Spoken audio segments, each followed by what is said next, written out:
How's it going? This is Team 17's final presentation.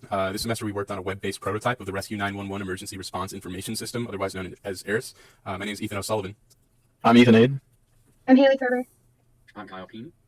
And we'll just take you through each of the 10 requirements that we worked on one by one and demonstrate to you how each one of them works.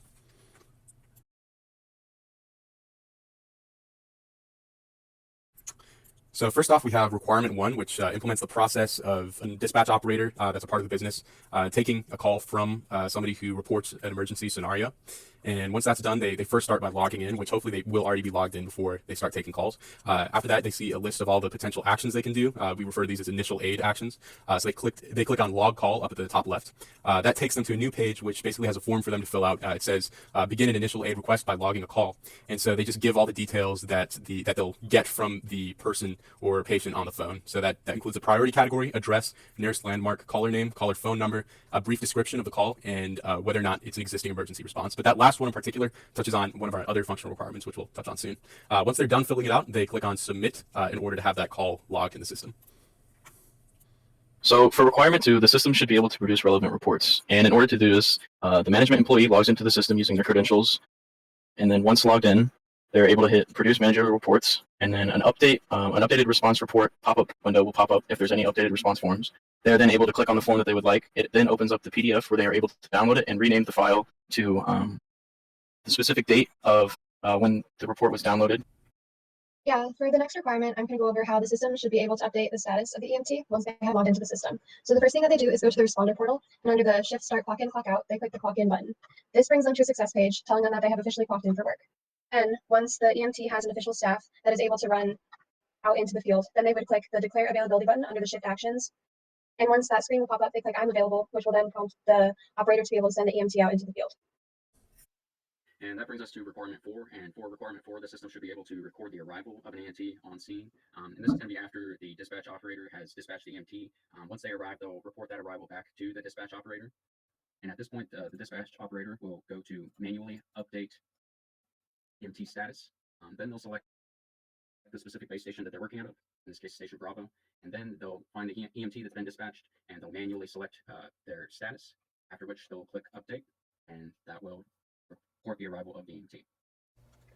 So based on this information, a member of the management team can go inside of their own portal and they can click on the Analyze Response Times action. And from there, that takes them to a list of all EMTs, and it shows their average response times, which is a calculation done internally in the ERIS database based on when they log the response times. And they can look at that, they can analyze the performance of the EMT, and if they notice EMTs have poor performances, they can issue a notice. Currently, one of the limitations of our prototype is that it's not linked to any actual emails, but in future versions of the prototype, clicking this button would basically open up a new email tab to one of the EMTs, and the manager can draft an email inquiring about their poor performance. So requirement 5 is that the system should be able to give operators the ability to link redundant calls to existing responses. And for the first part of that requirement, we implemented that by giving them the option to specify the existing emergency response for a logged call. Just for liability reasons, the operator still has to log a redundant call, but we want to give them the opportunity to make that not generate a brand new response. So after what they can do in order to see whether or not a call is redundant is by going to the ongoing responses tab in their menu of actions. And then they can look at the details for each of the existing ongoing responses. They can look at the address, they can look at the status, and if they determine that that is probably the same call that the same response for which they've already received calls, they can go back in and log that call as being redundant. Yeah, so for requirement 6, the system should track EMT qualifications and care details to maintain their license. So as you can see, the EMT would click log care details, and it would prompt them to log in if they're not logged in already. They then fill out the details that they provided, so their EMT name, procedures taken, medications administered, and then as well as the response ID. Once clicking submit, the system stores that information and updates any information that's already in the system. And then on the other side of things, management is able to view and download EMT qualifications from the system. They can then use that information to see kind of where their EMTs are at, as well as dispatch operators are able to see that information. Most importantly, when they're dispatching and maybe they need a higher level EMT to go to a certain call because it's a more precedent call. All right, so for our next requirement, I'm going to be going over how the system maintains the records of the base stations. So when you go into the management portal, the user would click View Subscriptions. The reason that you're viewing the subscriptions is to track the income that the base station is taking in order for it to remind subscribers to pay their subscriptions and to regulate the income that it's taking.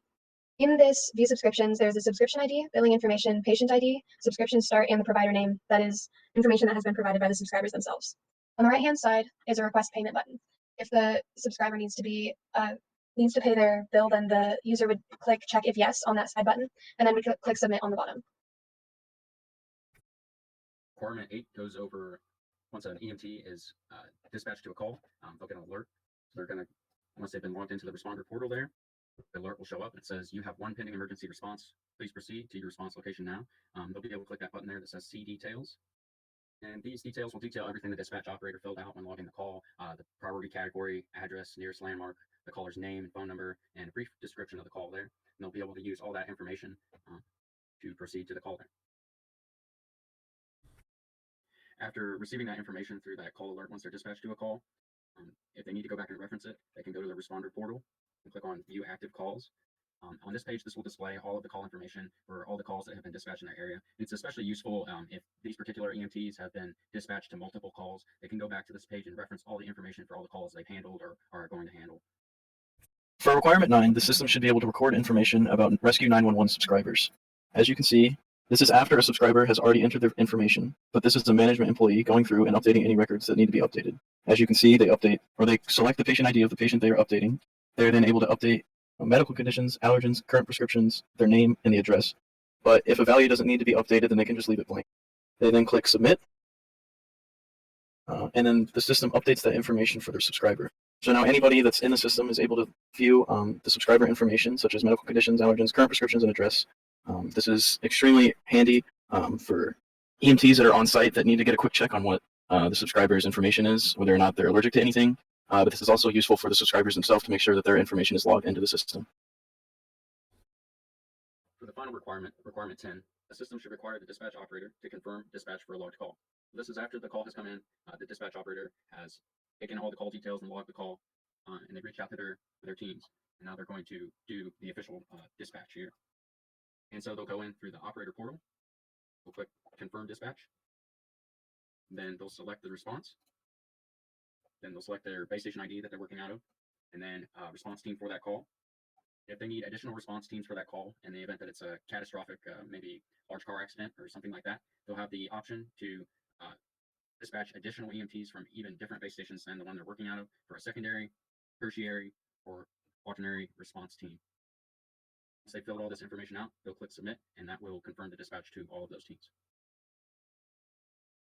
Yep, so that takes us through all the 10 main requirements that we focused on building for our prototype this semester. This hopefully should allow the system to operate much more efficiently, both as far as logging responses, preventing redundant responses, and ensuring that information can be viewed after it's logged by multiple people throughout the different parts of the business.